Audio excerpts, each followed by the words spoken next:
right, for everyone on this bridge, we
Fort Bragg, conditions are set.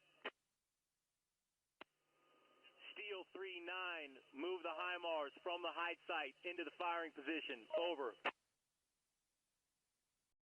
This is Steel 3-9, acknowledge, break.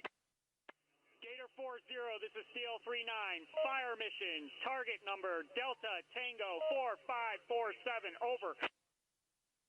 This is Gator 4-0, fire mission.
Gator 2-3, laid in safe on Delta Tango 4547. Alpha 1-1, laid in safe on target ID, Delta Tango 4547. Copy, launcher Alpha 1-1 and Gator 2-3, laid in safe on target ID, Delta Tango 4547. Stand by. Dragon 3, this is Steel 3-9, fire mission Delta Tango 4547, standing by, over. Steel 3-9, Dragon 3, execute fire mission. Over. Gator 4-0, this is Steel 3-9, fire, target number Delta Tango 4547, over. Launcher Alpha 1-1 and Gator 2-3, target ID, Delta Tango 4547, fire. Gator 2-3 shot, target ID, Delta Tango 4547, over.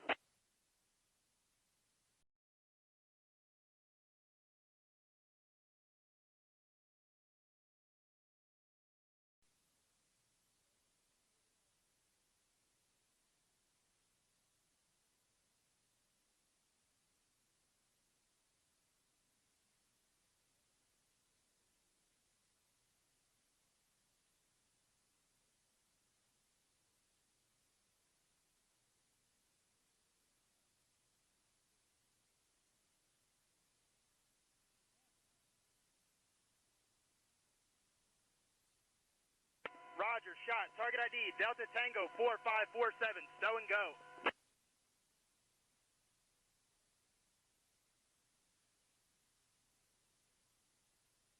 Charlie 01, copy. Have established BP BOA.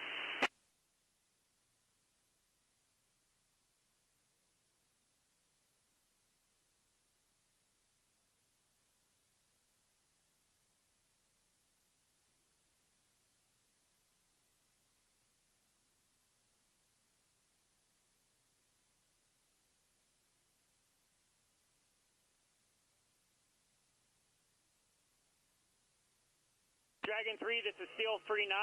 Enemy ADAs suppressed. Over.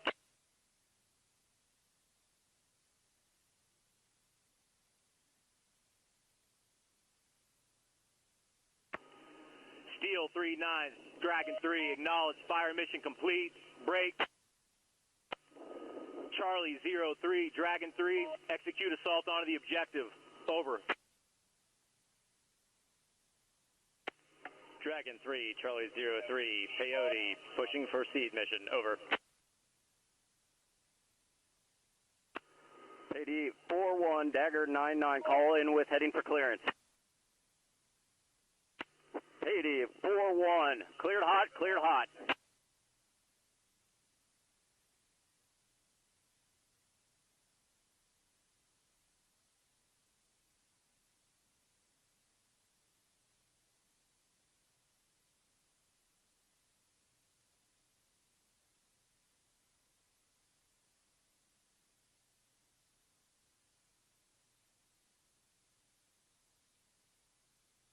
Peyote 42, cleared hot, cleared hot.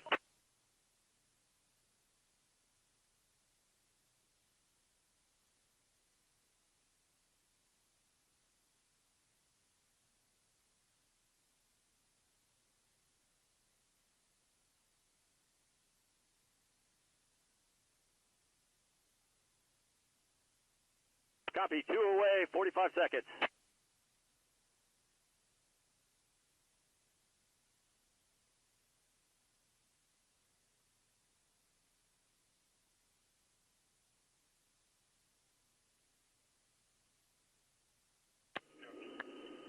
Peyote 42, Dagger 99, copy, 2 away, 20 seconds.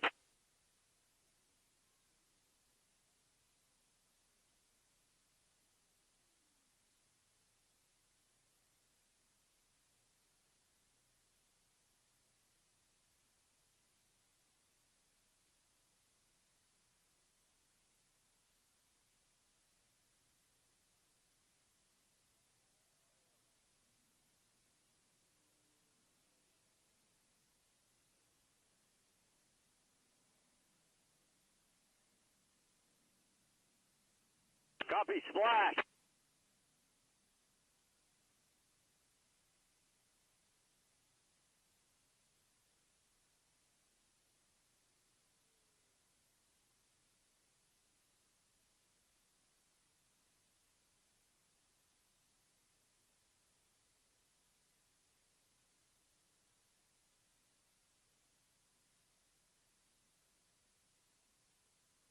Charlie 51, this is Charlie 01. Execute, execute, execute. Over. Dragon 3, this is Charlie 03, half force inbound, pre-assault fire commencing shortly.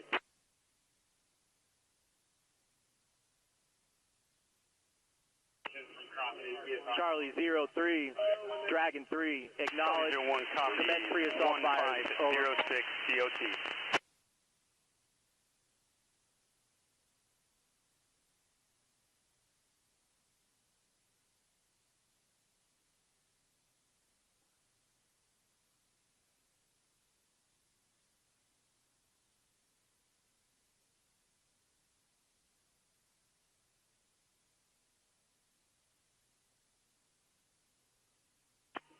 Task Force Bragg, Dragon 3, we are 1 minute till pre-assault fires. Over.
Charlie 01, copy, HLZ ice. Dragon 3, Charlie 03, pre-assault fire is complete. HLZ ice, assault force inbound.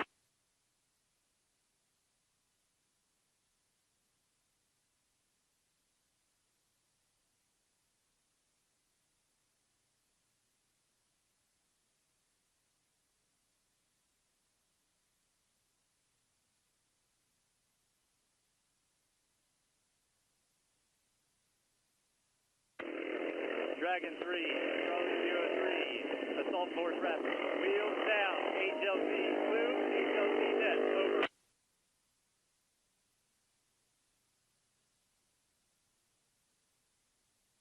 Charlie 01, this is Charlie 02. Go for Charlie 01. Roger, assault force wheels down, time now. Charlie 01, copy, assault force wheels down.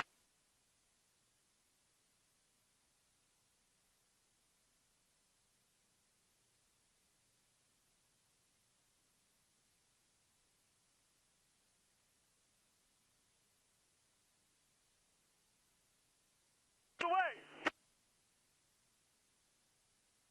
Charlie 01, copy, intel complete, rotors away. Dragon 03, Charlie 03, rotors away.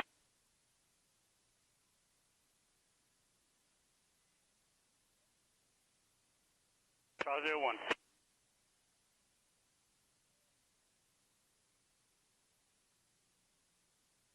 Charlie 01 to Charlie 02. Go for 01.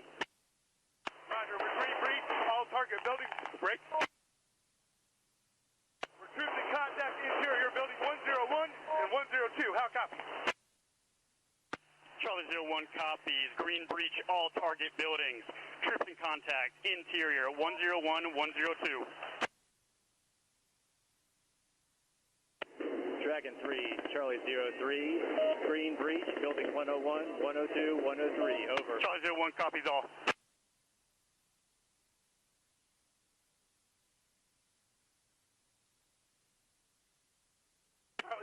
Charlie 01, Charlie 02. Go for 01. Building 103, secure. Stand by for slant. Slant 0003, how copy? Charlie 01 copies, building 103, clear and secure, slant 0003.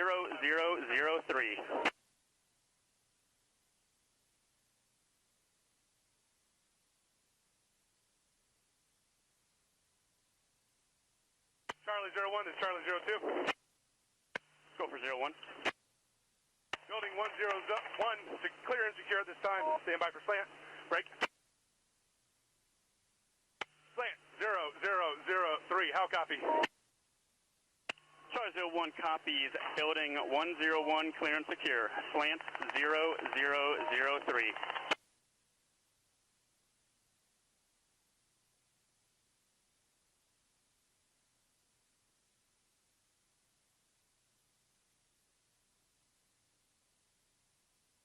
This is 0.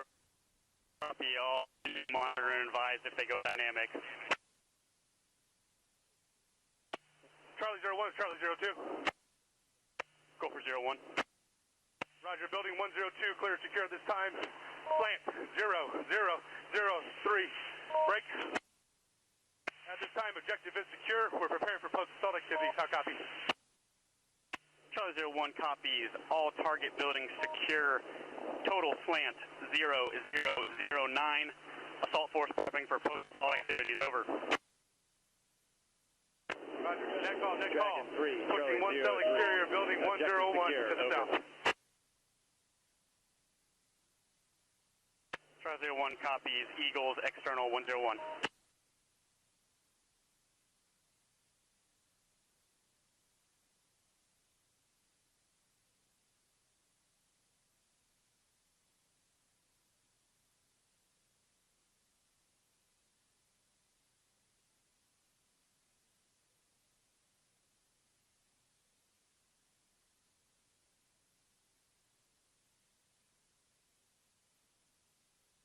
Net call. Enemy reinforcements approaching 500 meters northeast, pushing Pushing DAPS to conduct air to ground. Over. 02 copies all.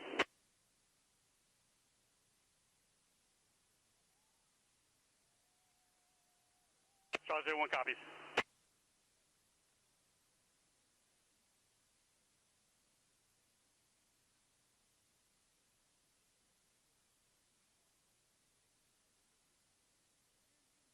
This is Charlie 02. Go for 01. Roger, we've begun functional defeat of the TEL. Burning 1 minute. Copy, burning 1 minute.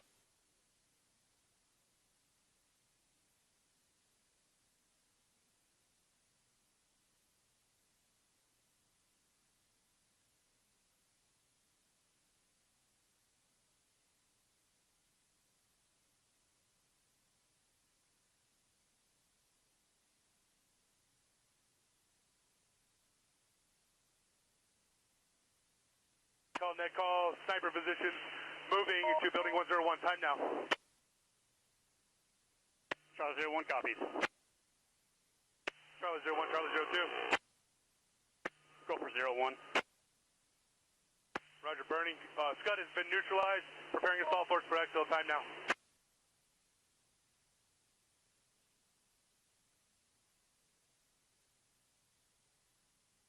Charlie 51, this is Charlie 01. Copy, threat neutralized. Charlie 02, this is Charlie 01. Copy, Scud has been neutralized, prepping for exfil. Charlie 02, this is Charlie 01. Go for 02. Air to ground engagement complete. Enemy reinforcements destroyed. How copy, over? Charlie 02 copies all. Break. Travel 27, Bravo 41, pushing from BP Boa to the overhead, 2 minutes. Charlie 01, this is Charlie 02. Travel 27, Bravo 41, checking in as Bragg. Go for 01. Dragon 3, this is Charlie 03. Defeated, assault force prep for exfil, and waiting for lift. Over. Charlie 01 copies. Assault force postured for exfil. Over. 02.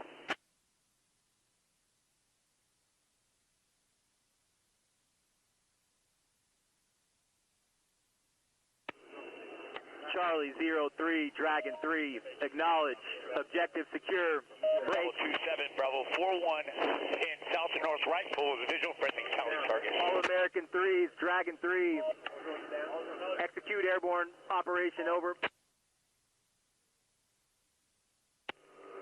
Dragon 3 is All American 3, acknowledge, break. MS-47's coming into land. Q-Ferry 3, All American 3, execute airborne assault, over.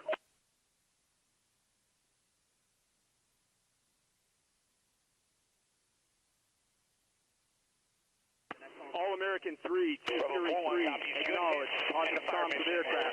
2, 27, inbound and 8 Alex sustainment.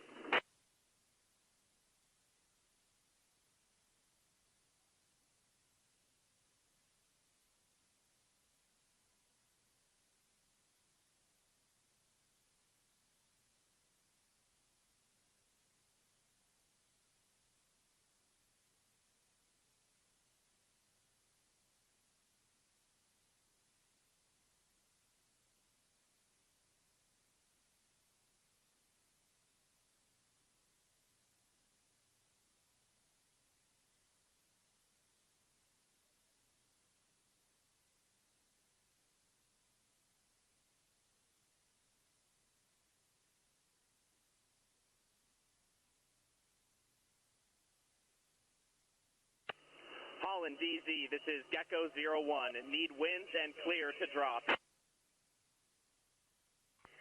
Gecko 01, this is Holland DZSO. Winds 6 knots from the 230. I repeat, 6 knots from the 230. Clear to drop.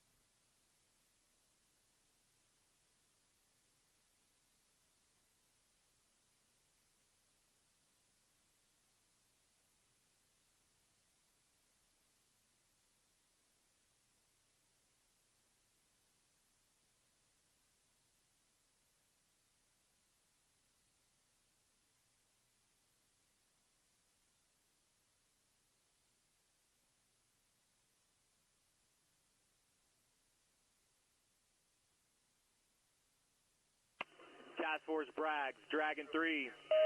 Time on target, first bundle, 4 mics. Over.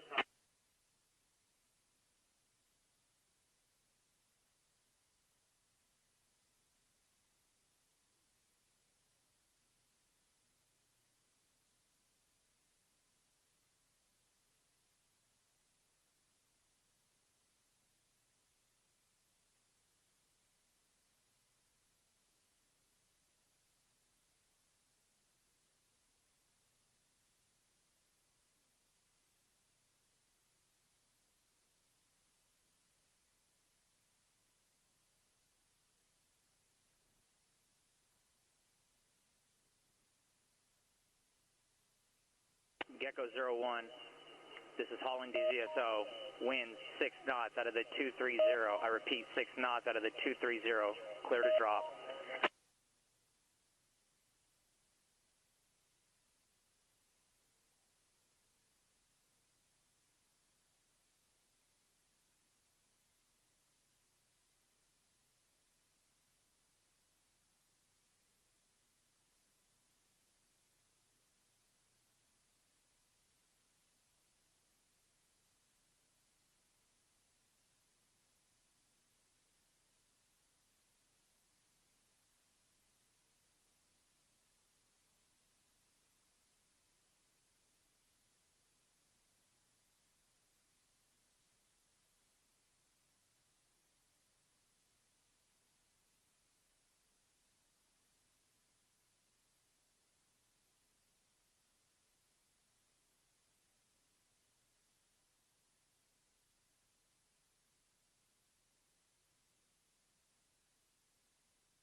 Holland DZ, this is Gecko 01, 8 bundles away.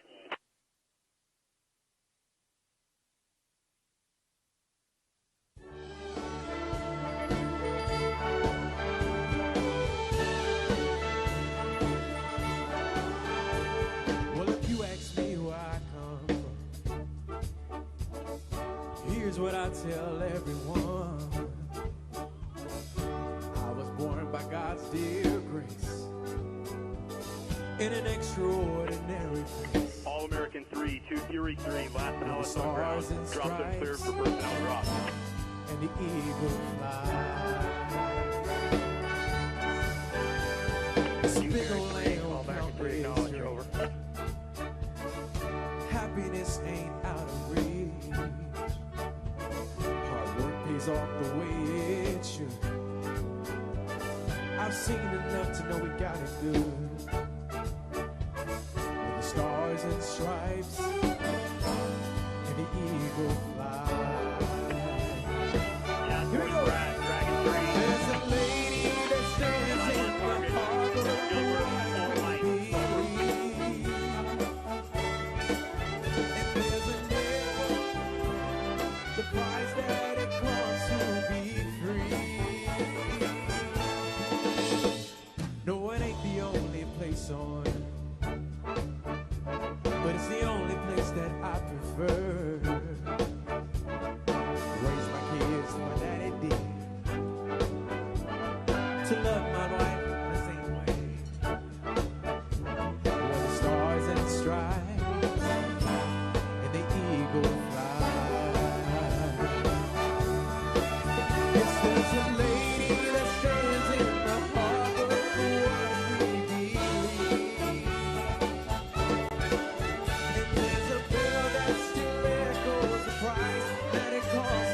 be free. I pledge allegiance to this flag. If that bothers you, well, that's too bad. But if you got proud and you're proud to do, we could use some more like me and you. With the stars and the stripes and the eagle fly. Stars and stripes and the eagle fly.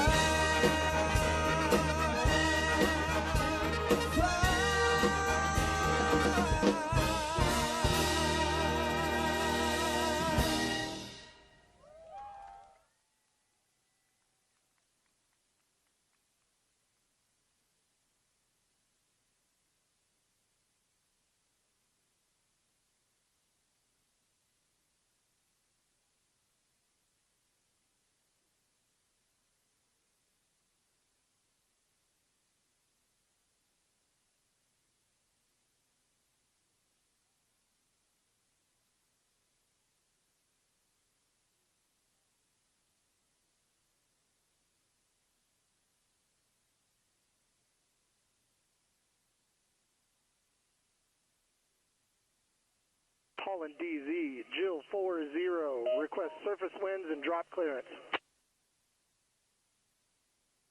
Jill 40, Holland DZ, winds 4 knots out of the 225. I repeat, 4 knots from the 225, clear to drop.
be a father, raise a daughter and a son, be a lover to their mother, and everything to everyone.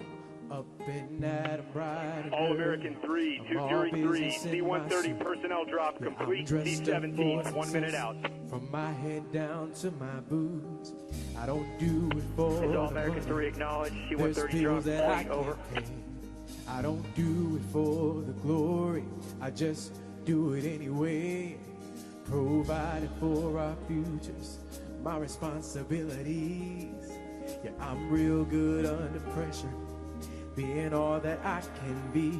And I can call in sick on Mondays when the weekend's been too strong. I just work straight through the holidays and sometimes all night long. You can bet that I stand ready when the wolf growls at the door. Hey, I'm solid, hey, I'm steady, hey, I'm true down to the core. And I will always do my duty, no matter what the price. I've counted up the cost, I know the sacrifice. Oh, and I don't want to die for you, but if dying's got to me, I'll bear that cross with honor, 'cause freedom don't come free. I'm an American soldier, an American. Beside my brothers and my sisters, I would probably take a stand. When liberty's in jeopardy, I will always do what's right. I'm out here on the front lines, sleep in peace tonight. American soldier, I'm an American soldier.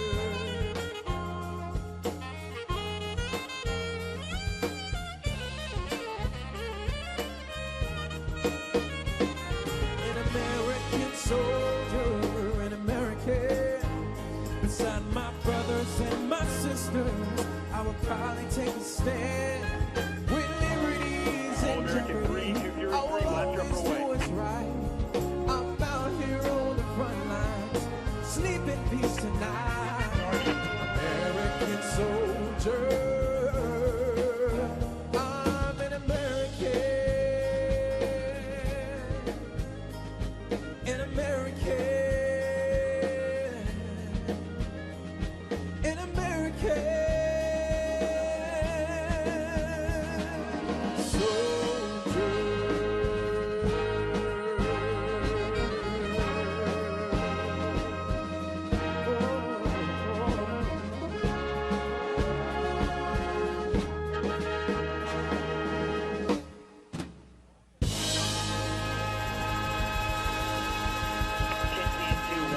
This is Holland DZSO.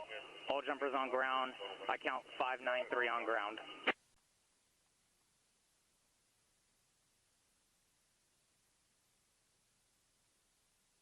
Battalion, Black 203, cancel, do not load. Special instructions at my command. Delta Tango 0045, Delta Tango 0047, over. Dragon 3 is Black All American 3, 2010, Airborne assault complete, cancel, over. do not load. At my command. Target number, Delta Tango 0045, over. Black 20, Connor 20, cancel, do not load. Special instructions at my command. Target number Delta Tango 0047.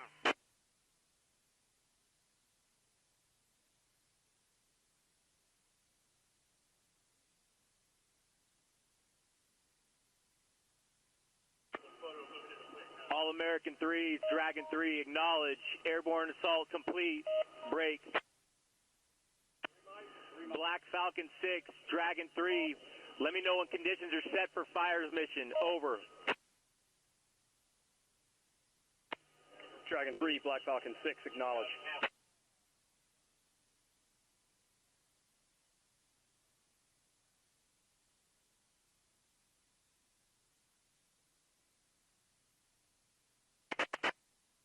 Black 20, D10, ready on target number Delta Tango 0045, over.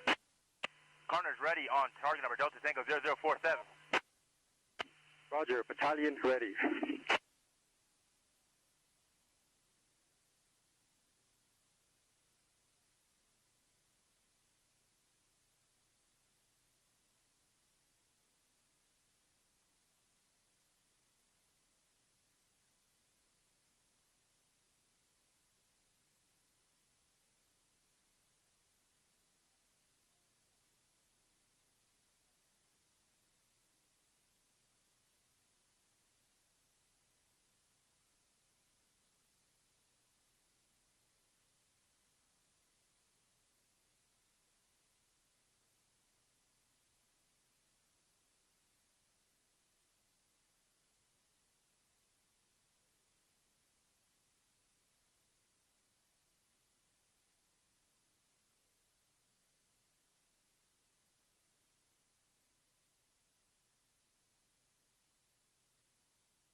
Dragon 3, this is Black Falcon 6.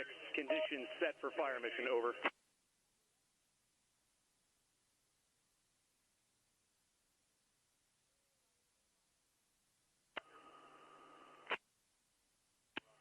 Black Falcon 6, Dragon 3, execute fire mission, over. Dragon 3, Black Falcon 6, acknowledge, break.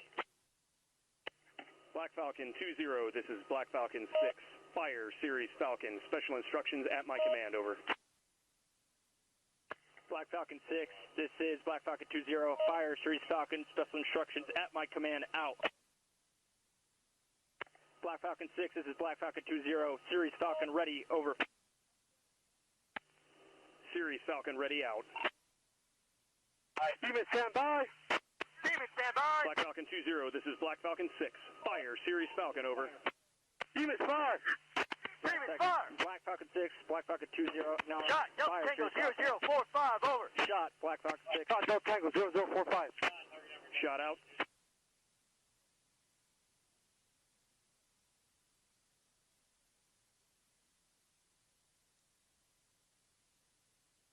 Splash, Delta Tango 0045, over. Splash, Delta Tango 0045. 2-0, splash, Series Falcon, over. Splash, Series Falcon out.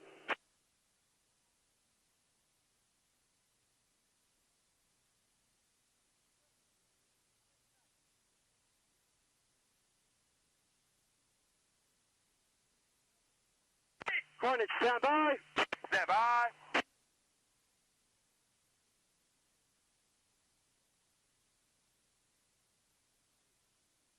Hornet, fire. Fire. Shot, talking about Delta Tango 00457. Shot, Delta Tango 0047.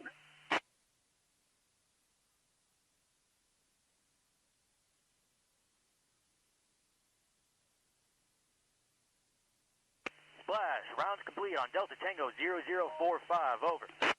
Late splash, talking about Delta Tango 0047. Splash, Delta Tango 0047.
Carnage rounds complete on target number Delta Tango 0047.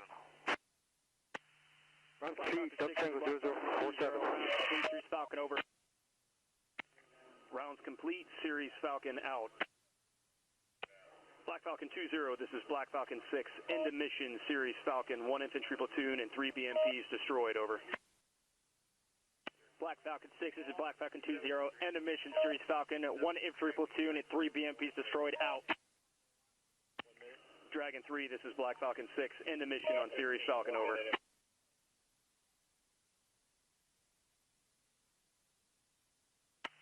Battalion, Black 20, Intermission, Delta Tango 0045, Delta Tango 0047.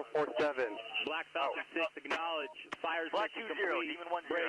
end of mission on target number Delta Tango Charlie 0045, over. Dragon 3. End mission on target number Delta Tango Show force 0047, mission over.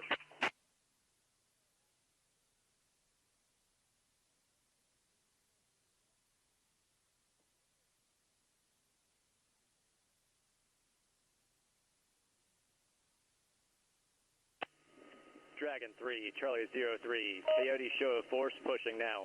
ETA 2 mics, over.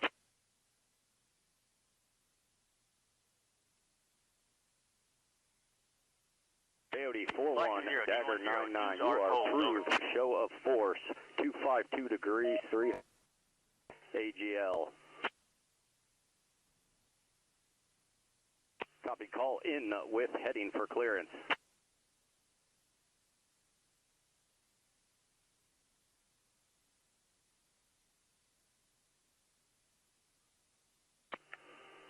Continue from IP Falcon.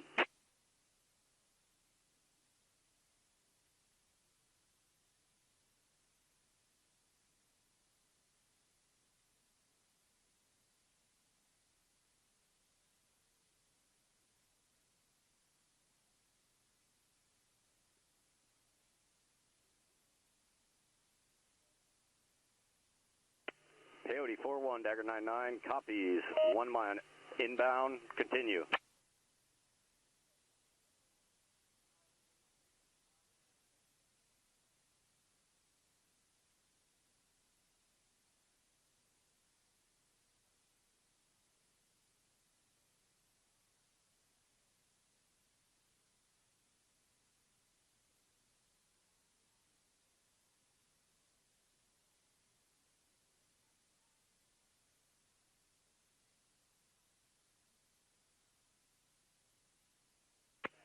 Coyote 41, Dagger 99, visual, good heading, call wings level.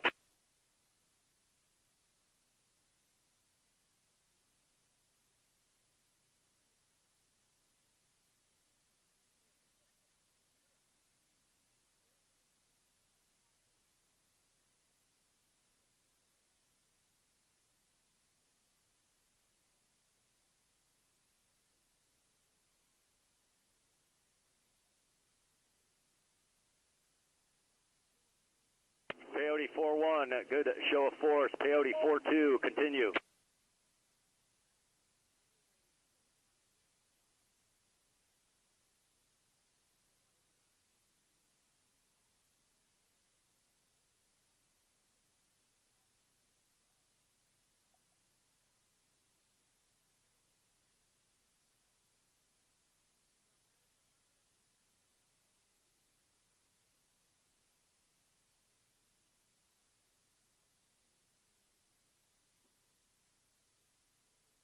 Coyote 4-2, copy, left pole, clear the airspace.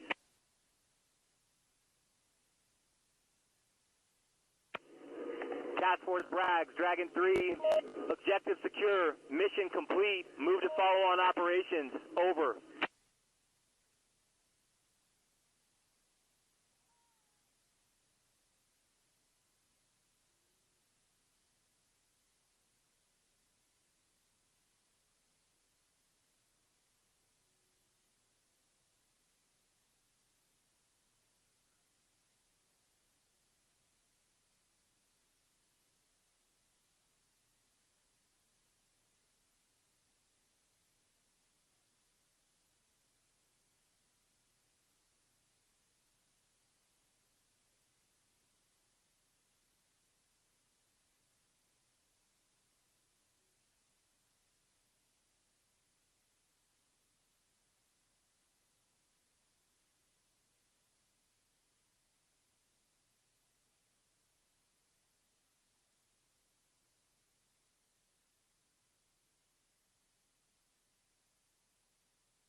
a young boy, I played the silver ball. From Soho down to Brighton, I must have played them all. But I ain't seen nothing like him in any amusement hall. That deaf, dumb, and blind kid sure plays a mean pinball.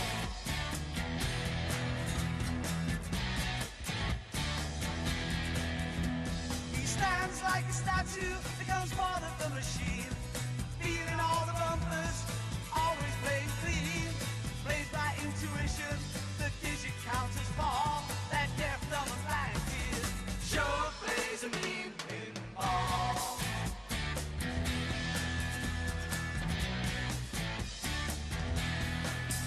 He's a pinball wizard, there has to be a twist. A pinball wizard's got such a supple wrist. How do you think he does? I don't know. What makes him so good? Ain't got no distractions, can't hear no buzzers and bells. Don't see no lights flashing, plays by sense of smell. Always gets a replay, never seen him fall. That deaf, dumb, and blind kid sure plays a mean pinball.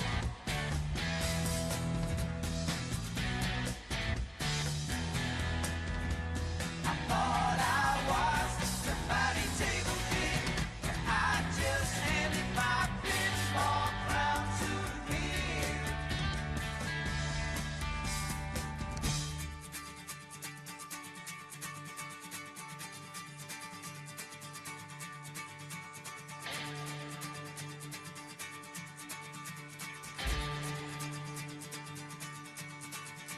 Even on my favorite table, he can't beat my best. His disciples lead him in, and he just does the rest. He's got crazy clever fingers, never seen him fall. That deaf, dumb, and blind kid sure plays a mean pinball.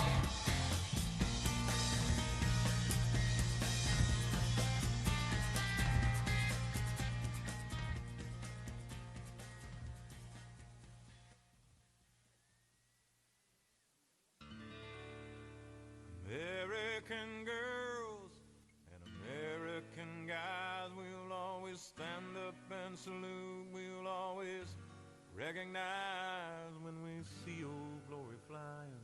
There's a lot of men dead, so we can sleep in peace at night when we lay down our heads. My daddy served in the army, where he lost his right eye, but he flew a flag out in our yard till the day that he died. He wanted my mother, my brother, my sister, and me to grow up and live happy in the land of the free. Now this nation that I love is falling under attack. A mighty sucker punch came flying in from somewhere in the back. Soon as we could see clearly through our big black eye, man, we lit up your world like the 4th of July. Hey, Uncle Sam, put your name at the top of his list, and the Statue of Liberty started shaking her fist, and the eagle will fly, and it's gonna be here when you hear Mother Freedom start ringing her bell, and it'll feel like the whole wide world is raining down on you. Brought to you courtesy of the red, white, and blue.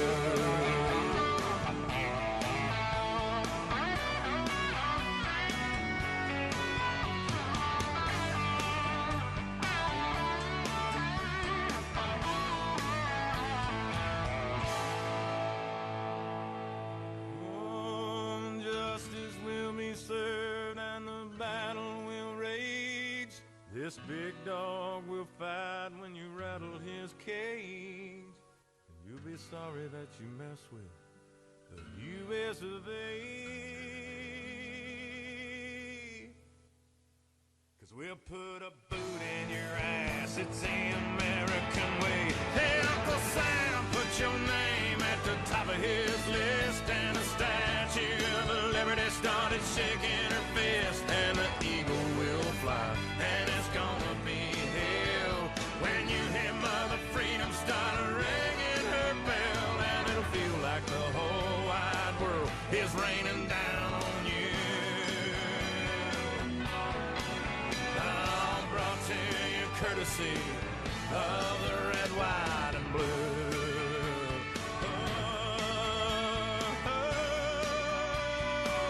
Of the red, white, and blue.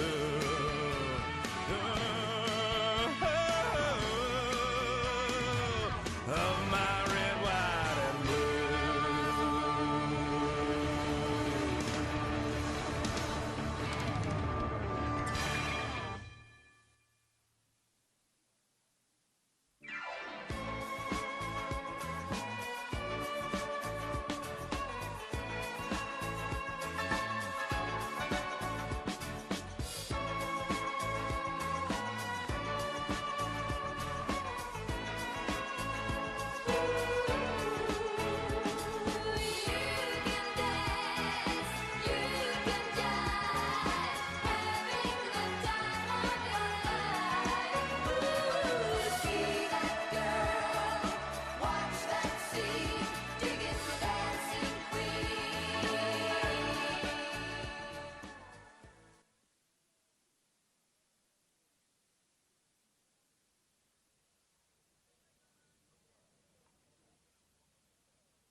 Ladies and gentlemen, please welcome the 29th Secretary of Defense, Pete Hegseth.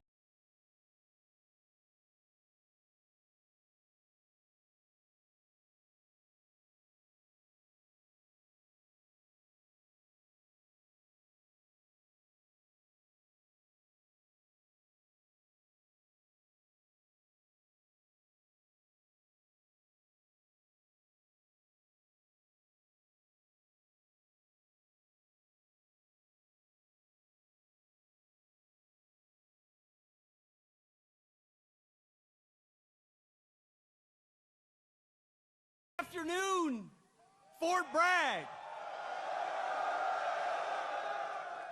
It is Fort Bragg, isn't it? Let me tell you what a privilege it was to be just a few miles away from here, watching a sheer demonstration of military power from the All-Americans.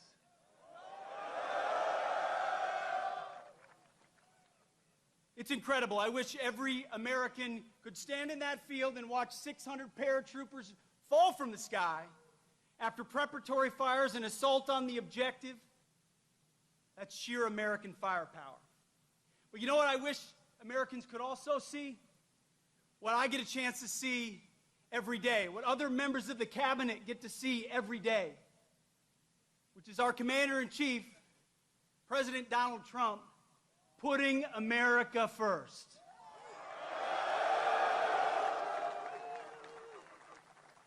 It doesn't matter the situation, whether he's meeting with foreign leaders, we're meeting in the Oval Office, or he's talking to soldiers. He's the same leader we know and love. He's laser focused on America first, on peace through strength, and on supporting our American warfighters and vets.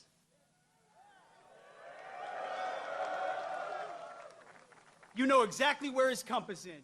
You know exactly what he believes. And what I tell troops when we travel across the world, and I've had a chance to meet so many of you fine Americans, what I always say, the message from our Commander-in-Chief is, he has your back.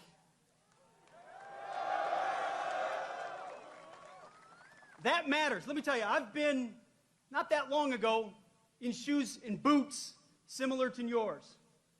And when I was going on a mission, or I was about to take part in something that was uncertain, involved complications, the fog of war, all I wanted to know was that my company commander, battalion commander, brigade commander, division commander, and my Commander-in-Chief had my back when I had to do difficult things on behalf of the nation, where politicians in air-conditioned offices don't understand, and they want to second-guess. President Donald J. Trump has your back.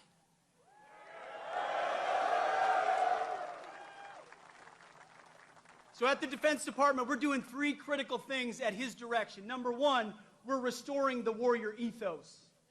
We're getting back to basics.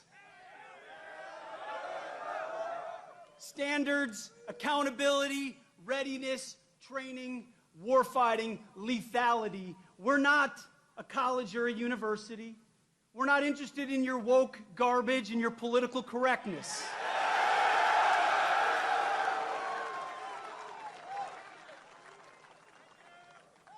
We're warfighters who close with and destroy the enemy on behalf of our nation when we come home to those we love, because we don't fight because we hate what's in front of us. We fight because we love what's behind us. That's what makes the American soldier different. So we're restoring the warrior ethos back to basics. We're also rebuilding our military. We'll have the first $1 trillion budget. You will have the best equipment in your hands to stare down the enemy. From multi-billion-dollar platforms to the best rifles to the best equipment to hypersonics and drones and fighters and jets, ships and carriers. Everything you need, President Trump will make sure you have. We're rebuilding the military after 4 years of deferred maintenance.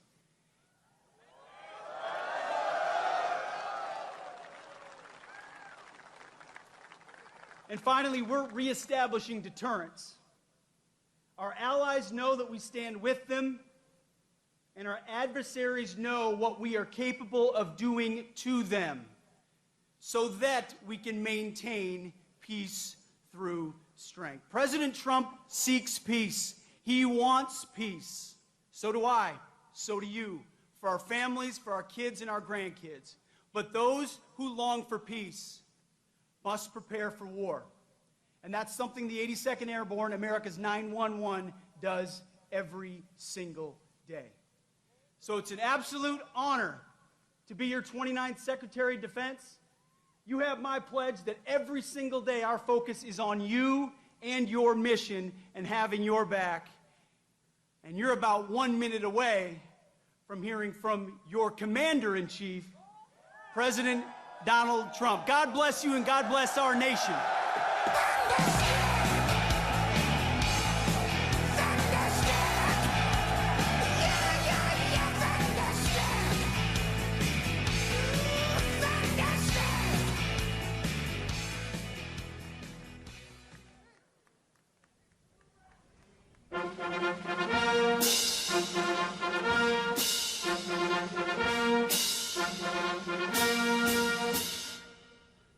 Ladies and gentlemen, please welcome your Commander-in-Chief, the 45th and 47th President of the United States, President Donald J. Trump.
From the lakes of Minnesota to the hills of Tennessee, across the plains of Texas, from sea to shining sea, from Detroit down to Houston and New York to LA, where there's pride in every American heart, and it's time we stand and say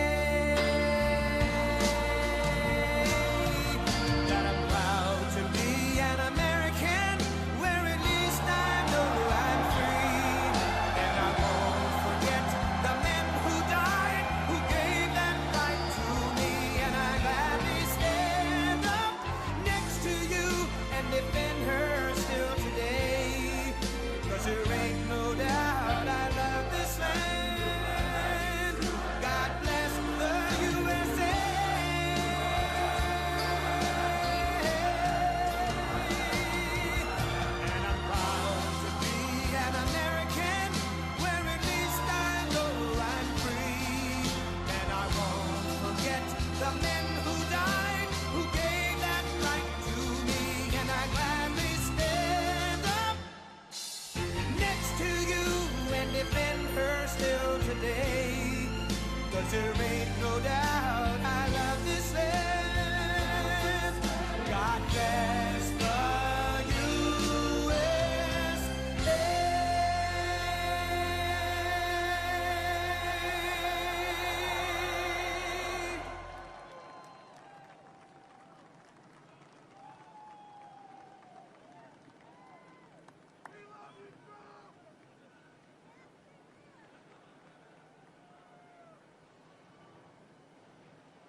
Wow, that's a That's a beautiful sight, and it's a beautiful sight to be with you in a place called Fort Bragg.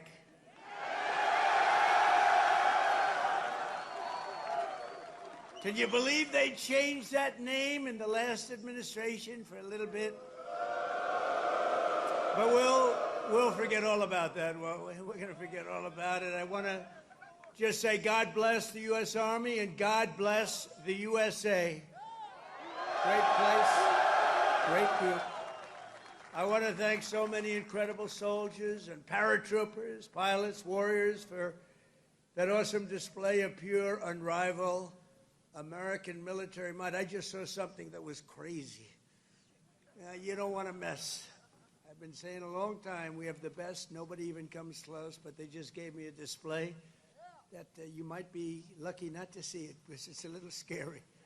It was beautiful to watch. Let's hear it for the Army Special Operations and Command and the 82nd Airborne Division and the 18th Airborne Corps. What a show it was and what a show it continues to be. And Saturday is going to be a big day in Washington, D.C. You know, a lot of people say, we don't want to do that. I say, yeah, we do.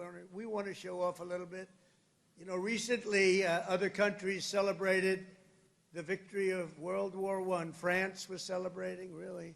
They were all celebrating. The only one that doesn't celebrate is the USA, and we're the ones that won the war. Without us, you'd all be speaking German right now. Maybe a little Japanese thrown in. But we won the war.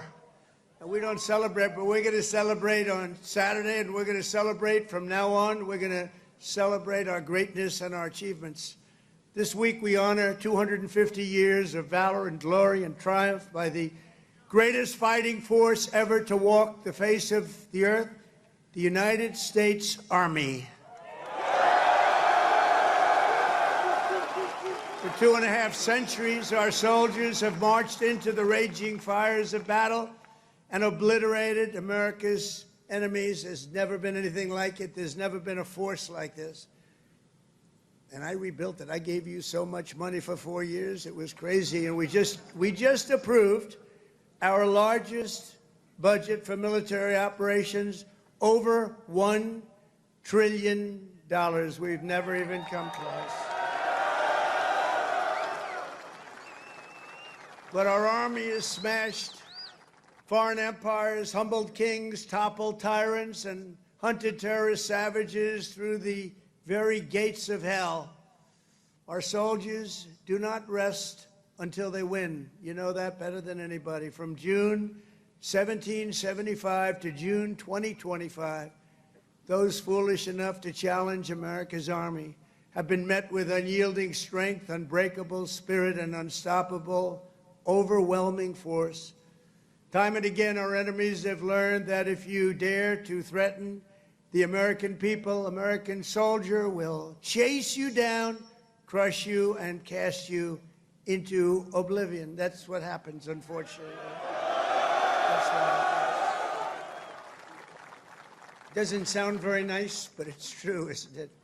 The last sound you ever hear will be the chilling howl of Black Hawks in the dead of night, the thunderous boom of artillery fire, or the ferocious roar of a U.S. Army infantry brigade charging over the horizon. That brigade is going to charge like you've never seen before, and hopefully I can keep you out of that, but if I don't, you're ready. Is that right?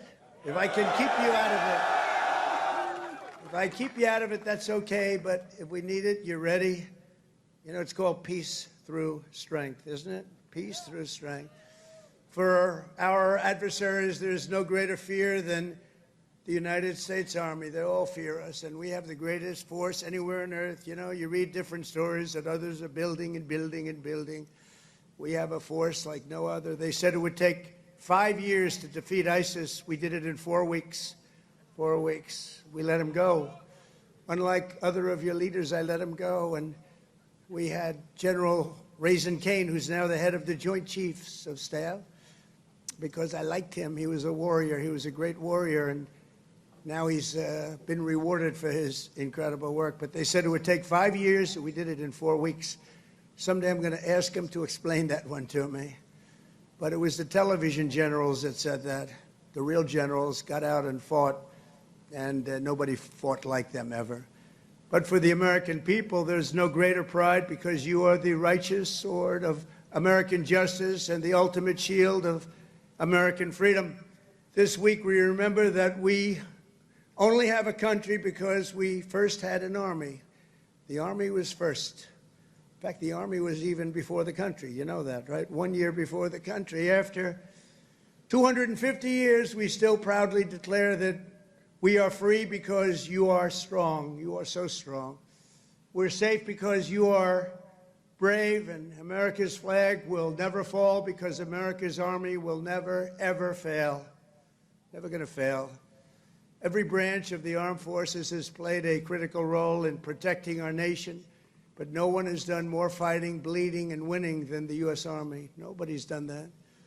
The Army has earned more combat medals and more battle ribbons than any other service, and 70% of all of the medals of honor. We give away medals of honor all the time at the White House to incredibly brave people, but you have 70% of them. Army soldiers, and especially our Army paratroopers, truly go all the way. You know that expression, all the way. It's one of your beautiful expressions.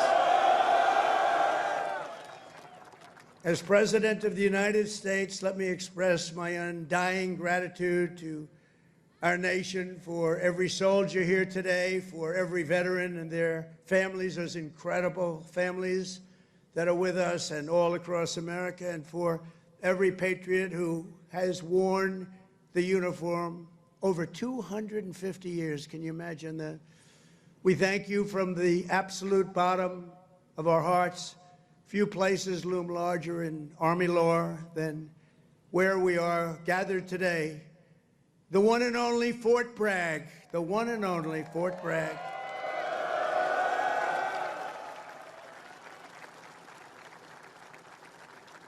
But remember, it was only that little brief moment that it wasn't called Fort Bragg. It was by the Biden administration, not Trump. I had nothing to do with it. We got it changed. We said, you know, I came here numerous times and everybody, they kept saying Fort Bragg, Fort Bragg. I said, you know, it's not the name, but then I was making a speech. I said, what do you think I should call this place? Call it Fort Bragg. I said, Fort Bragg, how you doing? We won a lot of battles from this place, and that's the way it is. It wasn't even close. When Pete and some of the generals came to see me, I said, not even close, not even close. This is the home of the Green Berets, the Sky Dragons, and the all-American 82nd Airborne. We know what 82nd Airborne Division is. This is where the GIs who won the Second World War learned to pack their parachutes and push howitzers and go right into those C-47s with lots of arms and push them right out those big, beautiful doors and wield their bayonets and pry the enemy from the hedgerows of the French countryside. France needed us badly. We were there.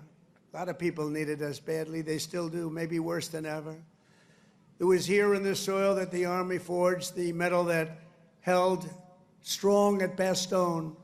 It was here the mighty paratroopers earned their wings before they rained down death from above to liberate Sicily, Normandy, and even the Netherlands. That's right. We saved the Netherlands.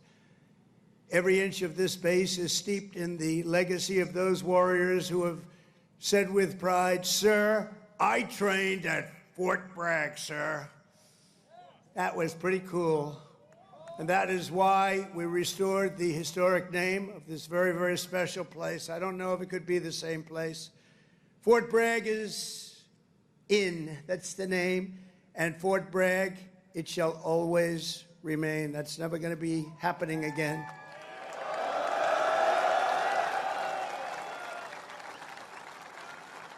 And for a little news for the fake news back there, the fake news, ladies and gentlemen, look at them all. Oh, yeah, what I have to put up with.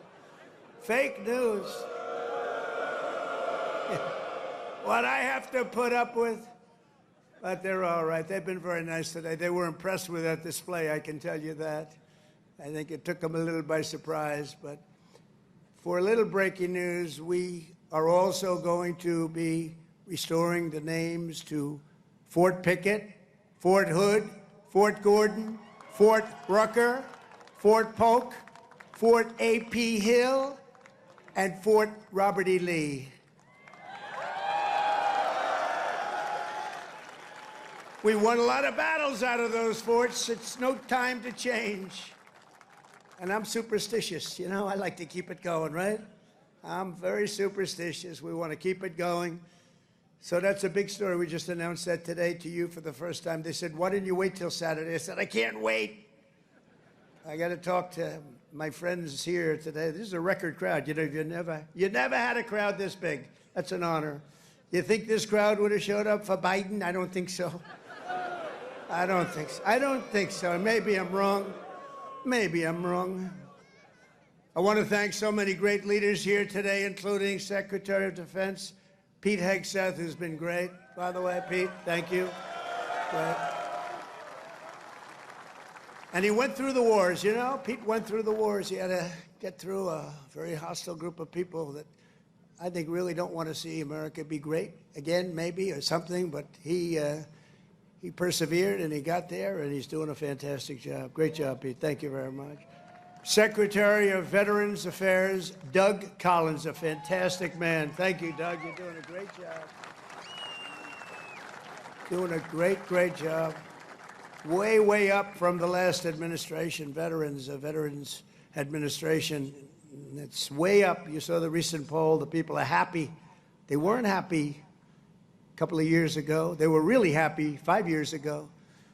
But it went downhill from there. We did so much. We got you medical. If you had to wait, if you had a delay at all, you go out to see a private doctor. We pay the bill. You take care of it. You don't wait for 6 months and end up getting very sick on something that could have been done with a little shot or a pill. We did that. Then they wanted to drop that. I said, we're not dropping it. But, Doug, I'm proud of you. I just heard some great things. Thank you very much. The Secretary of the Army, a really brilliant young guy, went to Yale. Can't have everything. Top student, Dan Driscoll. Thank you. Thank you, Dan. And we have your senators, Senator Ted Budd and Senator Tom Tillis. Thank you, fellas. Thank you. Congressman Richard Hudson, Pat Harrigan. Where's Pat? Pat? Good, Pat. You're doing great. You guys are amazing. And we have the big brass, General Andrew Pappas. General, thank you. Thank you, General. Doing a great job. General John Braja. John, thank you. Great job. Thank you for today, John. General Greg Anderson. Thank you. Thank you, Greg. Thank you. Sergeant Major of the Army, Michael Weimer. And before going further, I want to say a few words about the situation in Los Angeles, California. Have you heard of the place? Where I've deployed thousands of National Guard troops and hundreds of Marines to protect federal law enforcement from the attacks of a vicious and violent mob.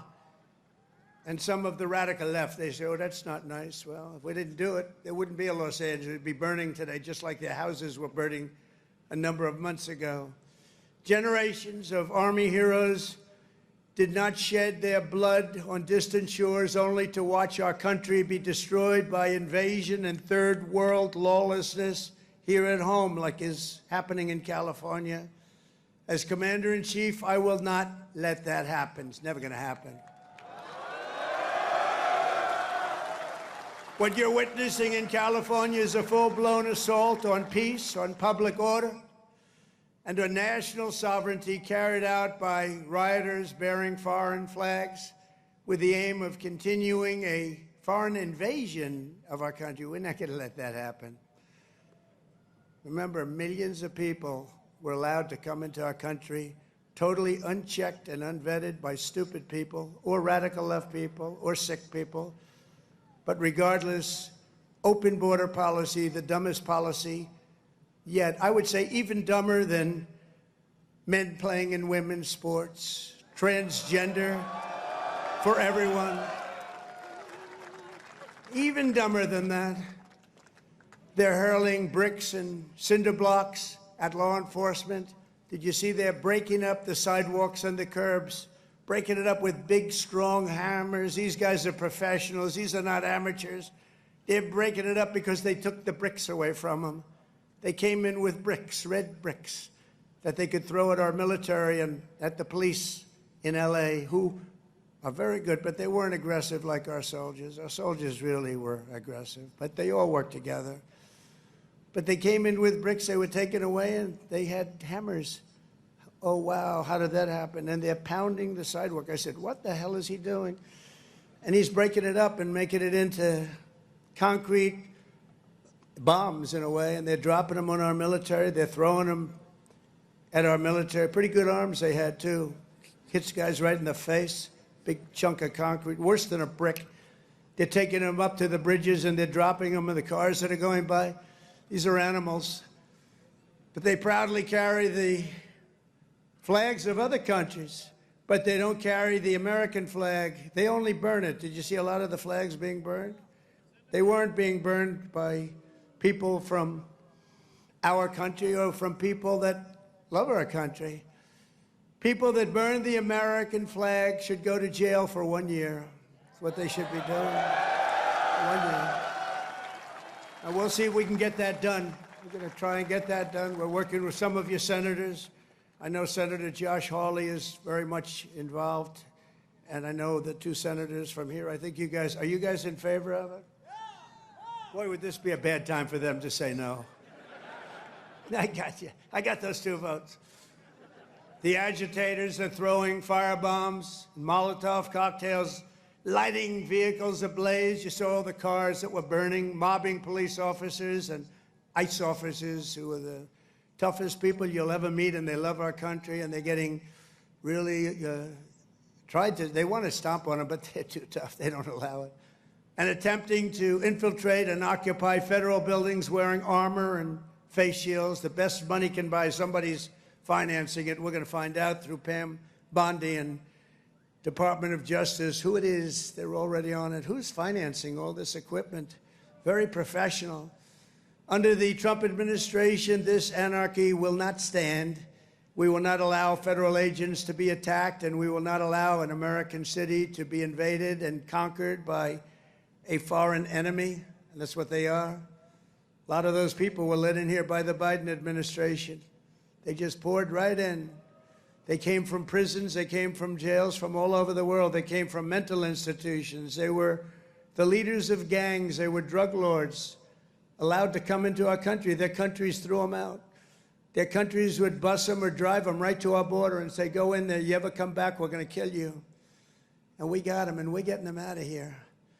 I want to applaud the courage and the strength of the incredible troops who are right now standing guard to protect federal property and personnel and uphold the supremacy of federal law. That's what they're doing. They're protecting our ICE agents. They're protecting the police in Los Angeles. The head of the police in Los Angeles, a good man, I hear a good man, but he was actually saying we really did need this help. It had gotten away from them. It had long gotten away. And we gave it to them. Not only are these service members defending the honest citizens of California, they're also defending our republic itself. And they are heroes. They're in there, they're heroes. They're fighting for us. They're stopping an invasion just like you'd stop an invasion. The big difference is most of the time when you stop an invasion, they're wearing a uniform.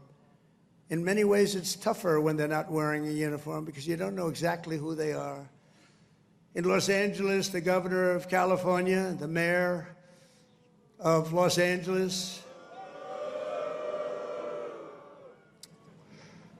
they're incompetent, and they paid troublemakers, agitators, and insurrectionists. They're engaged in this willful attempt to nullify federal law and aid the occupation of the city by criminal invaders. That's what it is. They're invaders, no different. Their position is that the rioting will not stop unless ICE withdraws from Los Angeles and ceases the enforcement of federal immigration law. In other words, they came in here illegally. Many of them came out of prisons and jails, the most heinous people. They came from all over the world. They came from the Congo in Africa. They came from Asia. They came from the prisons of these places. They were put into the United States and allowed to stay here because we had a grossly, grossly unfit president who listened to whoever was operating the auto pen. And they allowed these people to stay. And by the way, I've known this guy for a long time. He was never the sharpest bulb. But you know what he was? He wasn't a radical left lunatic.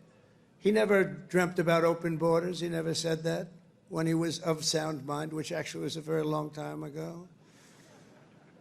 So sad what they've done to our country. I will say that without question, however, you're seeing the financial numbers. We've now got the hottest country anywhere in the world.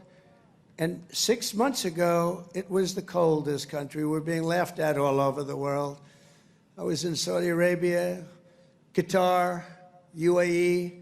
We brought back $5.1 trillion into our country. And all three leaders, they're great leaders, all three said, you know, you are presiding over the hottest country anywhere in the world. And they said the exact same thing. They said 6 months ago, it was the coldest country. I'll tell you, it changed on a date. You know what November 5th was? It was the election of a president that loves you. And that's when it all changed. That's when it all changed.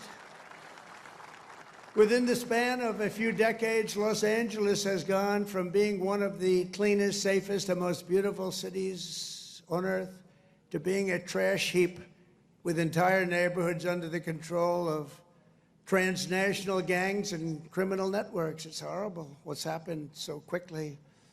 As the entire world can now see, uncontrolled migration leads to chaos, dysfunction, and disorder. And you know what? They have it in Europe, too. It's happening in many of the countries of Europe. They don't like it when I say it, but I'll say it loudly and clearly. They better do something before it's too late. Very simply, we will liberate Los Angeles and make it free, clean, and safe again. It's happening very quickly. The one big, beautiful bill, you've heard about it. We call it the one big, you know, I was on one of the television shows, I think Deface the Nation. Ladies and gentlemen, Deface the Nation. It's actually called Face the Nation for those of you that are smart enough not to know, because you're better off not knowing. But I was on one of the shows, and I said, we got to get a great bill. They said, would you like it to be one bill, or would you like it to be 7 or 8 bills? They said, I want one big, beautiful bill. And the Republican Party liked that statement. They call it one big, beautiful bill, so that's good. And that's what it is. It's great. And it's currently before Congress. It provides all necessary funding for ICE, for Border Patrol, and for the Department of Defense. And I told you at a level that we've never had before, over $1 trillion. We better get that bill approved. Otherwise, your helicopters and your planes and your equipment's going to start to look a little bit old, General. You better push your favorite congressman. You better push these 2 senators. I think they're in good shape, however. But we got to get it approved. And those congressmen by you are all 100%. I don't even have to talk to them. They've been so great. So I want to sign this into law immediately. And with the signing, so many great things will happen to our country. No tax on tips. Think of that. No tax, seniors on Social Security. No tax on overtime. They're going to pay for themselves. And if you get a car, and if you borrow money to buy the car, we're going to let you deduct the interest payment if it's a new car made in America. Only if it's made in America. If it's made in Japan or China or any place else, we're not really interested in your deduction. I was elected winning all 7 swing states, the popular vote by millions and millions of votes, in all counties throughout America by 2,750 to 525. That's what I call a big number. But this is a mandate from the people to restore the sovereign borders of the United States, and that is exactly what we're doing. Not only the borders, the financial institutions, and our country itself, we will not be deterred, and the mob in Los Angeles or anyone else, anywhere else, will not succeed. They don't even have a little chance. And I will be calling you early as I see this happening because, you know, in theory, I guess you could say a governor could call, but they don't call. They let their city burn, like in Minneapolis with this guy who ran for vice president against J.D. That was a good debate, J.D. against this guy. Remember how bad he was? That was one of the, I said, J.D., there's never been a man like you're competing against. This is the worst. I think he's running for president, too. Can you believe it? But he's a radical left lunatic, and I'll never forget, in Minnesota, that city was burning down. Minneapolis was burning down. It was going to burn to the ground, and he wouldn't call the guard. And I waited for a long time, and I called the guard, and I saved it, but I wish I would have called it the first day. And I said, you know, if this ever happens again, because I was thinking about running because the election was rigged and stolen, we all know it. I said, we're going to run again, and if I win, which I hope, remember, we're going to make it too big to rig. But we did. We won by millions and millions of votes. So beautiful to watch. That was such a beautiful, 9:02 in the evening. They said, ladies and gentlemen, Donald Trump is projected to be the winner. I said, well, you think that was easy? I don't think these ladies from North Carolina think it was easy. You know, they followed me. I don't know what happened to their husbands. They're married to very nice people. But they've been to, what, 138 rallies? They said more. And they're from North Carolina. It's nice that we have one nearby finally, right? They go all over the country. I don't know what the hell's going on, but they're great. They're North Carolina, beautiful, wonderful woman, and we appreciate it. Like 130 rallies or some crazy number. Are your husbands satisfied with that? Are they okay? Oh, here he is. He showed up. One of them showed up. That's great. Congratulations. Great women, actually. The great patriots. We will use every asset at our disposal to quell the violence and restore law and order right away. We're not going to wait 7 days and 8 days and wait for a governor that's never going to call and watch cities burn. And let me tell you, if we didn't do this, Los Angeles would burn. It would be burning to the ground right now, just like their houses burned to the ground just a few months ago. And the only flag that will wave triumphant over the streets of Los Angeles is the American flag. So help me God. The American flag is the one that's going to wave triumphantly over the streets. And now let's get back to the true reason we're here today, celebrating 250 years of unbreakable Army courage. This week we commemorate not just the starting point in Army history, but a turning point in the history of the world. That's how important it is. When the Continental Congress created the Army and appointed its first commander, named happened to be George Washington. Has anybody heard of him? George Washington. Are you okay, darling? Are you all right? Yeah, take your time, please. Doctor, please. Doctor. Doctor in the house. Thank you. Thank you very much. These are great people. They've been waiting here a long time, General, so, you know, we want to give them all the time they need, right? Thank you very much.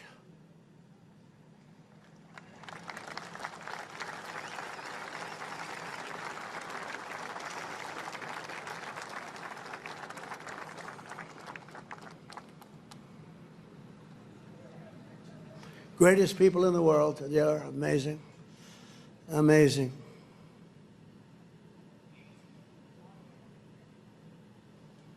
Oh, good. Thank you very much. Thank you.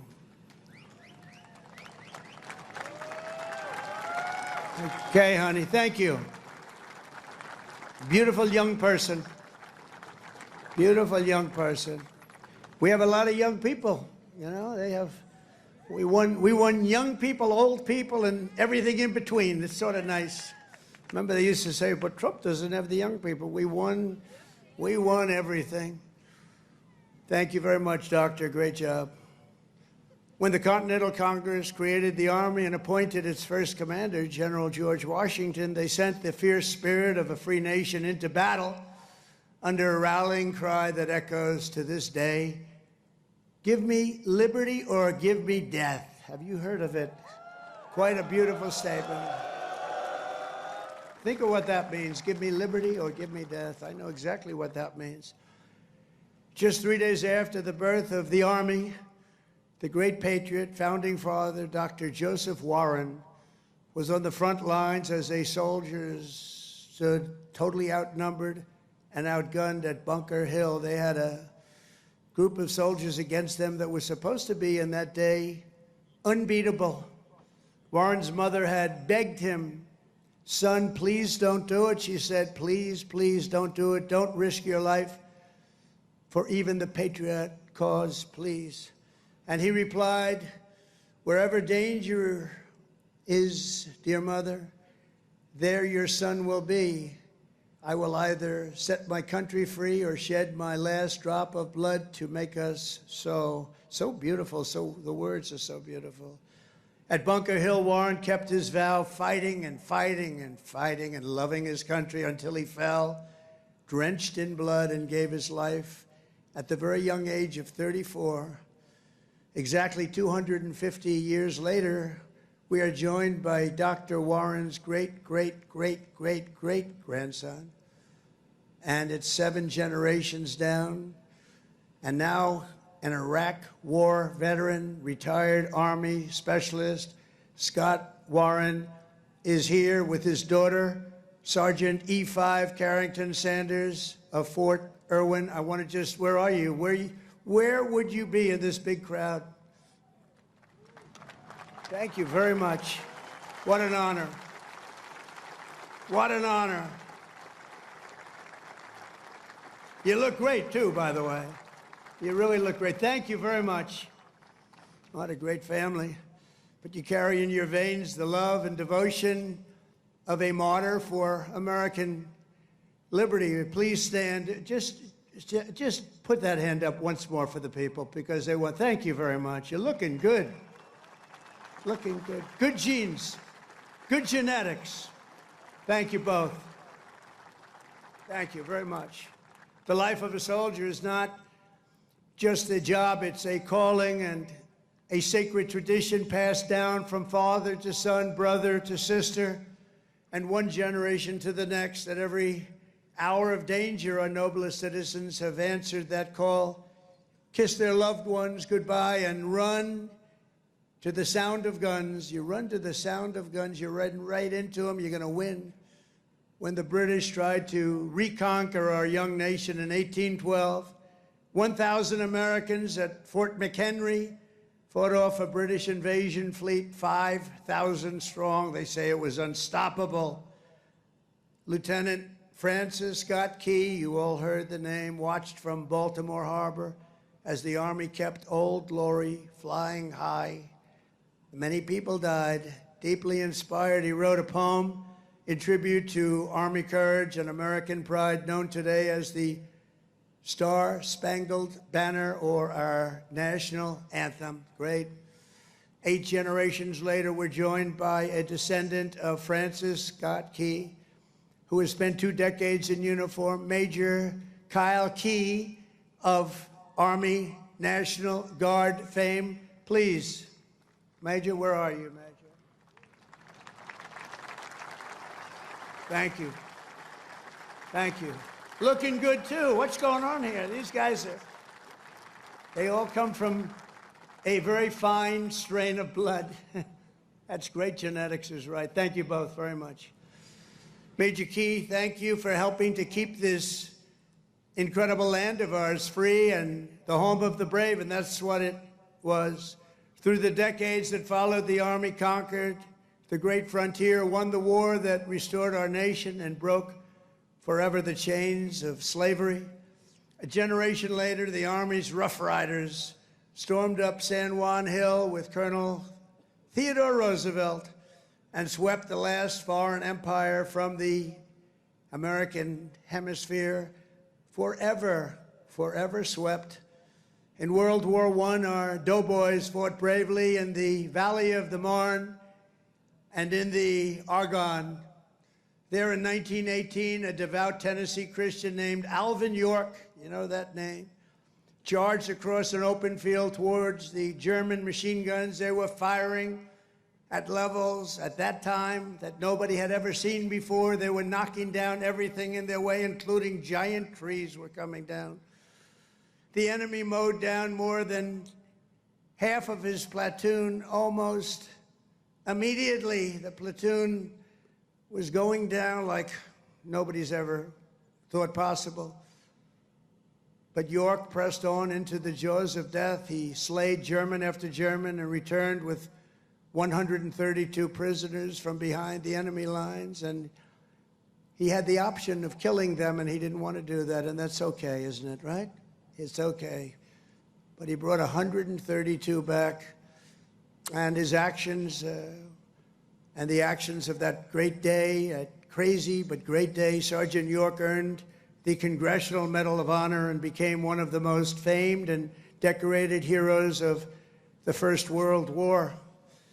Very famous, actually, because of the movie that was made. And we're joined today by Sergeant York's grandson, Army Colonel Gerald York. Gerald? Thank you. Thank you, Gerald. Thank you very much. It's great, great honor to have you. Thank you, Gerald. At his grandfather's funeral in 1964, Gerald was told by the command sergeant major of Fort Bragg that it was about time he joined the Army. And he volunteered for combat in Vietnam and gave the Army 31 of his best years. No, I think your best years are right now. You look very good. Your best years are right now. Keep it going. But Colonel York, we salute you. We salute your family and the fame and the bravery of your family. Thank you very much. Appreciate you being here.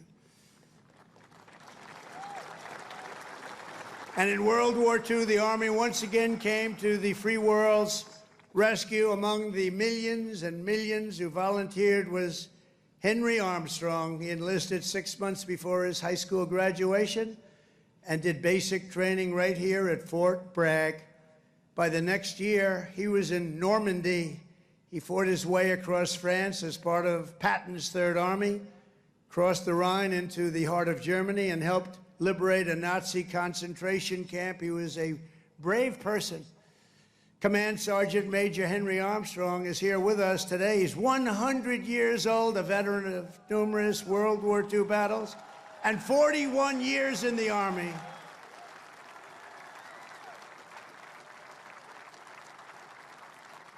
Thank you. Wow. These are great, amazing people. Thank you very much. Great. Thank you very much. He's joined by his grandson, Army Major Dennis Armstrong. Dennis, I assume that's you, right? Thank you, Dennis. And Dennis's wife, Captain Shelley Armstrong. They love the military, and they love our country. Thank you very much. Shelley, thank you very much. Appreciate it. And their son, Tanner. Where's Tanner? Let me see. Oh, he looks good, too. They all look good. Tanner might look the best, actually. Thank you very much. Who's an active duty staff sergeant in the 82nd Airborne right here in Fort Bragg. He could right now run for office, I think. He's very popular. In Korea, our warriors held the front line in the battle against communism and liberated millions and millions into the light of freedom. To Vietnam, we sent some of the toughest men who ever wore Army boots and olive drab. One of them was Joe Marm of Pennsylvania. He was 23 years old when his platoon was ordered to rescue soldiers surrounded by the enemy in the Battle of Ia Drang. Lieutenant Marm charged into heavy fire, killing 4 enemy soldiers in the brush before sprinting across 40 yards of open field. His teammates could not believe he was doing it, actually, they said. He then tossed a grenade that killed 8 Viet Cong gunners, plunged into the trenches and killed still more before being shot in the jaw, badly in the jaw. He successfully cleared the way for his men to save their stranded comrades and, frankly, for his men to save their own lives. He was unbelievable. For his exceptional bravery, Lieutenant Marm received the Congressional Medal of Honor and retired as an Army colonel after 30 years of service. Colonel Marm is here today with his two sons, Will and Walter, both Army Rangers. What a great family legacy. Please stand up.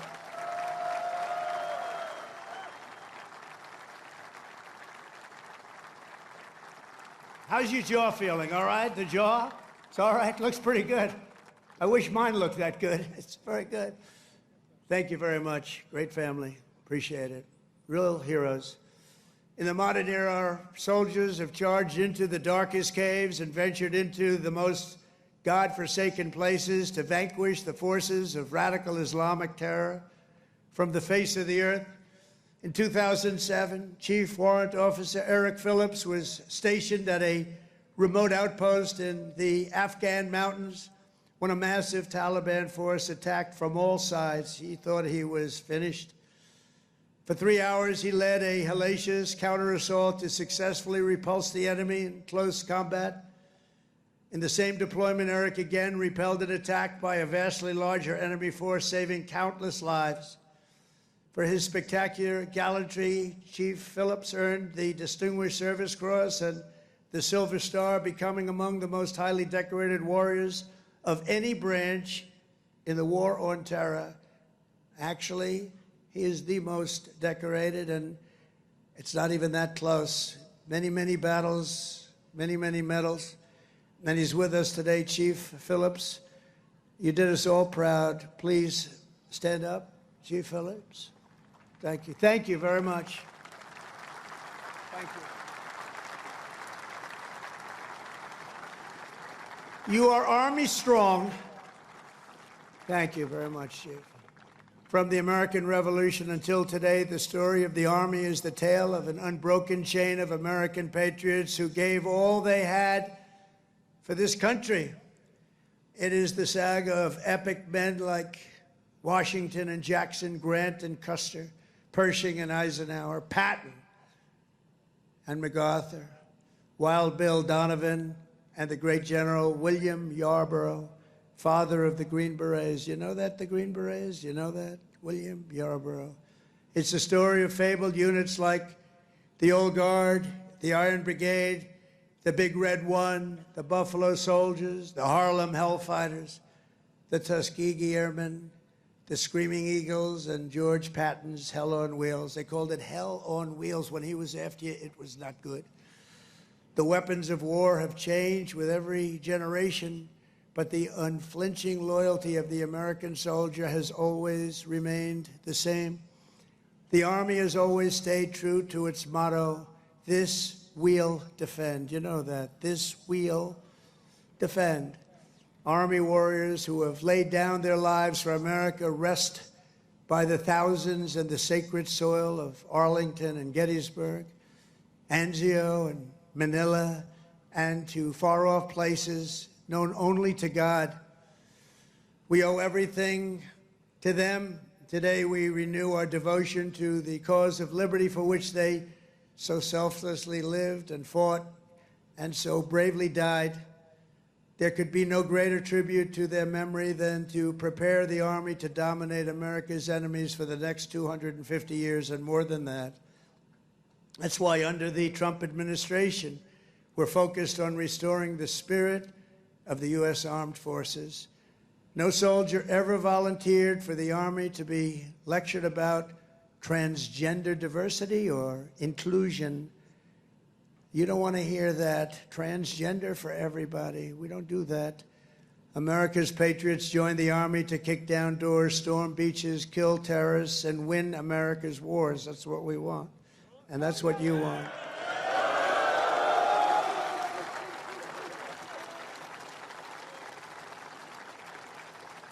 And to that end, we're making that record investment, but not only in the Army, and the other forces also, because you work together as a team.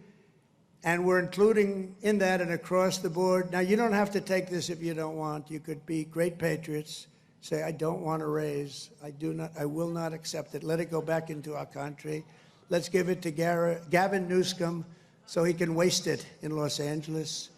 No, we don't want to do that, but we're giving you across the board raise for every single service member in the U.S. Armed Forces. We're giving you across the board, and you deserve it.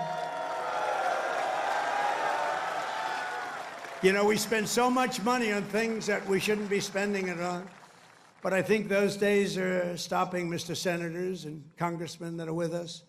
As part of our one big, beautiful bill, we are also investing over $1 billion to update your on-base housing.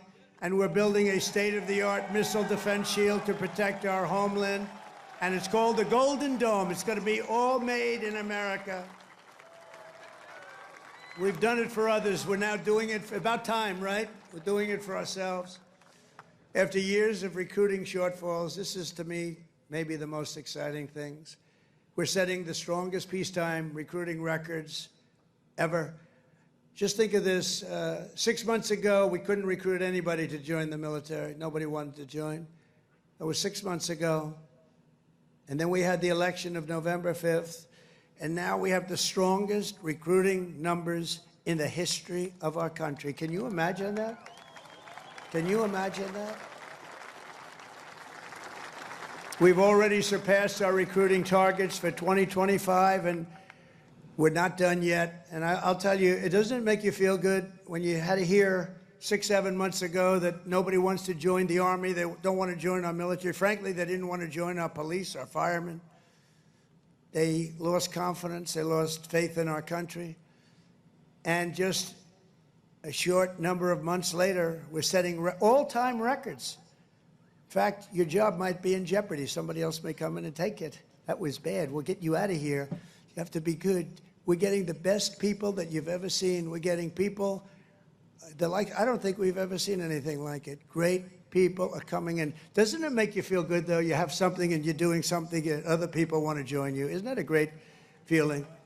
And wasn't it a lousy feeling just a short time ago when they announced, you know, you're a soldier and you're proud of your country and you're proud of the Army in your case, and you're reading stories about nobody wants to come in and join the military, right? Isn't that lousy? Even the ladies from North Carolina were not happy with that. But then we had a great election. It was amazing. Too big to rig. We had a great election, and all of a sudden, the people are pouring in, and we have incredible people like Pete and the others that are here, Dan. I think they made a big difference. I really do. So thank you very much. All of you guys, I think you've really made a big difference. The Army will soon be stronger, bigger, and better than ever before. And every new soldier that joins our ranks will kindle the same fighting spirit exemplified by the likes of Sergeant Major Jim Schmidt, who's no longer with us. At 15 years old, after lying about his age, because he wanted to get in so badly, Jim trained at Fort Bragg to fight in World War II. When Jim's middle school wrote to ask if he would attend his 8th grade graduation, he wrote back, "That will be impossible, as I'm rather busy now. I'm in the hinterlands hunting down Germans," and I have to say this, and Italians. I know there are a couple of Germans and Italians here. As a paratrooper, he made the famous drops at Sicily and Salerno while still a young boy, too young to be in. The Army kicked him out. They found out about it. They kicked him out. They discovered he was way underage. They said, "Jim, you got to get out of here. You're a hell of a soldier, but you got to get out." But that didn't stop Jim. He enlisted in the Navy. But the moment he turned 18, he came right back and he joined the 82nd Airborne. How about that? He went on to fight at the Chosin Reservoir in Korea, rough place. Saw combat in Vietnam and ended his career right back at Fort Bragg, having earned 2 Silver Stars, 3 Bronze Stars, and 2 Purple Hearts. With us today is Jim's widow, Peggy, and their beloved grandson, Army Specialist Christian Forbes, who is currently deployed at our southern border defending our country from an invasion, whether we like it or not. It's an invasion, but I don't know if you've heard, the invasion was 99.9% stopped. Did you hear that? 99? Could even be more right. 99.999% stopped. That invasion is stopped, so I think he's in good shape. Specialist Forbes, I want to thank you for defending America. And you've obviously done a good job because that invasion has been stopped, and we appreciate you being here. Thank you, wherever you may be. Thank you very much. Thank you very much. Great. We stopped that sucker, didn't we, huh? We stopped it. Thank you very much. Each and every one of you here today carries in your souls the love, strength, and courage of millions upon millions of Army patriots who came before you. Your uniforms bear the same stars and stripes that our ancestors carried to victory at Yorktown, across the Great Plains, and over our Rockies, up the Missionary Ridge, down through the streets of Paris. That's right, we went down the streets of Paris. We got to help our allies, don't we? Across the sands of North Africa and onto the shores of Omaha Beach, into the blood-soaked hills of Korea. And it was a West Point graduate named Buzz Aldrin who first planted our great American flag on the face of the moon. We know that. Now it's your turn to carry that flag forward and to add your own daring deeds into this chronicle of triumph and legends. Now it's your duty to shield the flame of freedom that was first lit 250 years ago by the heroes of Concord Bridge and Bunker Hill. Standing before you today, I am more confident than ever that in the days ahead and every generation to come, the U.S. Army will heap glory upon glory upon glory upon us all. You will protect every inch of U.S. soil, and you will defend America to the ends of the earth. Wherever danger is, there the U.S. Army will be. Another beautiful phrase. Whatever peril comes our way, whatever menace threatens our people, you will stand strong, you will be proud, you will charge hard, and you will keep that flame lit, that beautiful, beautiful flame. You're going to keep it lit. You will hold the flag high, and you will do something that's become quite a famous little phrase also, but you're a hell of a lot braver than me. You will fight, fight, fight, and you will win, win, win. Thank you. God bless you. God bless our soldiers, and God bless the U.S. Army. Thank you very much. Thank you, everybody.